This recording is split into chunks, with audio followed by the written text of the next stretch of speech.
पंडित जी, इस सपने का क्या कारण हो सकता है? बेटी, जहाँ तक मुझे लग रहा है ये ईश्वर का ही कोई संकेत है।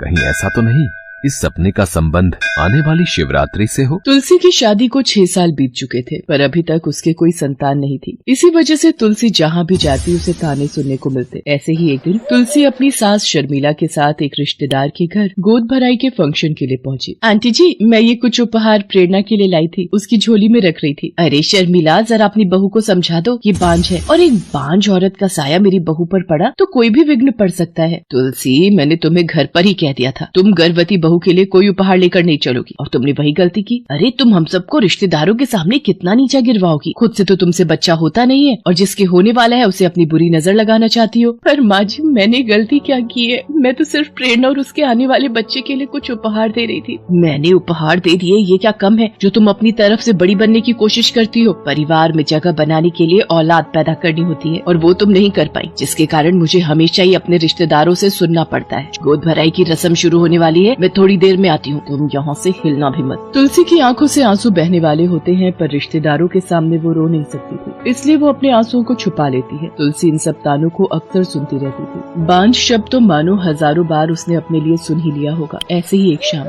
क्या हुआ गौतम, इतने गुस्से में तिल मिलाता हुआ कहाँ से आ रहा है? तंग आ गया हूँ रोजाना की बातों से। दोस्तों यारों में उठने बैठने लायक नहीं छोड़ा। तुम्हारी बहू ने मुझे जो भी मिलता है वो यही पूछता है, खुशखबरी कब सुना रहे हो, खुशखबरी कब सुना रहे हो? क्या जवाब दूं कि मेरी पत्नी बांझ है, वो कभी माँ नहीं बन सकती? बोलो। अच्छा खासा सुधा के साथ रिश्ता हो जाता तो बच्चों की किलकारी आंगन में गूंज रही होती। कल ही सुदेश बहन जी बता रही थी 2 बच्चों की माँ बन गई है सुधा। आपकी चाय लाई थी। तुम्हारा मनहूस चेहरा देख लिया है, अब चाय पीने की इच्छा नहीं है। गौतम गुस्से में चला जाता है और तुलसी रोती हुई कमरे में आ जाती है। ऐसे ही दिन बीत रहे थे। एक रात तुलसी सपने में देखती है एक छोटा सा बालक हाथ में डमरू लिए माँ माँ पुकारता शिव मंदिर में शिव जी की मूर्ति के आसपास भाग रहा है और तुलसी उसके पीछे पीछे उसे पकड़ने के लिए दौड़ रही है। अचानक ये सपना देखकर तुलसी की आंख खुल जाती है। अगले दिन वो शिव मंदिर के पंडित जी के पास जाती है। पंडित जी, इस सपने का क्या कारण हो सकता है? बेटी, जहाँ तक मुझे लग रहा है ये ईश्वर का ही कोई संकेत है।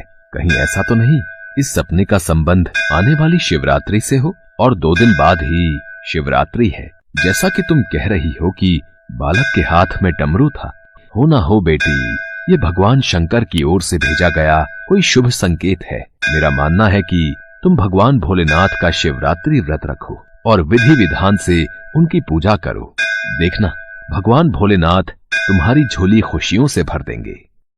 पंडित जी, मैं शिवरात्रि का व्रत जरूर करूंगी और पूरी विधि विधान से शिव शंकर की पूजा अर्चना करूंगी। तुलसी खुशी खुशी घर आ जाती है और शिवरात्रि व्रत के लिए तैयारी करने लगती है। वो शंकर पार्वती के लिए नए नए वस्त्र बनाती है, उनके लिए प्रसाद व पूजा की सामग्री की व्यवस्था करती है, मंदिर को सजाती है। ये सब क्या हो रहा है?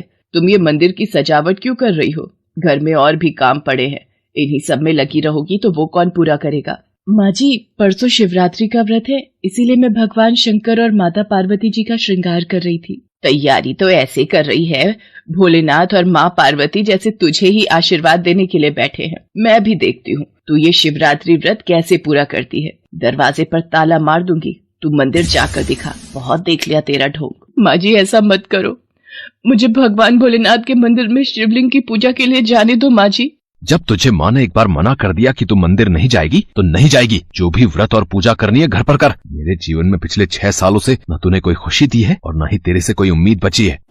तुलसी अपने कमरे में जाकर रोने लगती है। महाशिवरात्रि का दिन आ जाता है, पर तुलसी की सास शर्मिला सुबह सुबह ही दरवाजे पर ताला लगा देती है। मैं भी देखती हूँ ये बांझ शिव मंदिर कैसे जाती है। हे भोलेनाथ, हे माँ पार्वती, मेरी रक्षा करो। मैं शिवलिंग की पूजा के लिए कैसे जाऊं? दरवाजे पर माँ जी ने ताला लगा दिया है। तुलसी खिड़की के पास खड़ी मंदिर जाते भक्तों को देख रही थी। सबके हाथ में पूजा की सामग्री थी। तब उसने शिव जी का रूप धरे एक छोटे से बालक को देखा जो तुलसी के पास ही आ रहा था।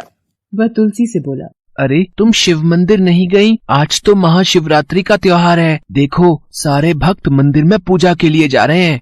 मैं मंदिर नहीं जा सकती बेटा। अरे मेरे होते हुए तुम मंदिर कैसे नहीं जा सकती? अपनी आंखें खोलो, देखो तुम शिव मंदिर में ही तो खड़ी हो।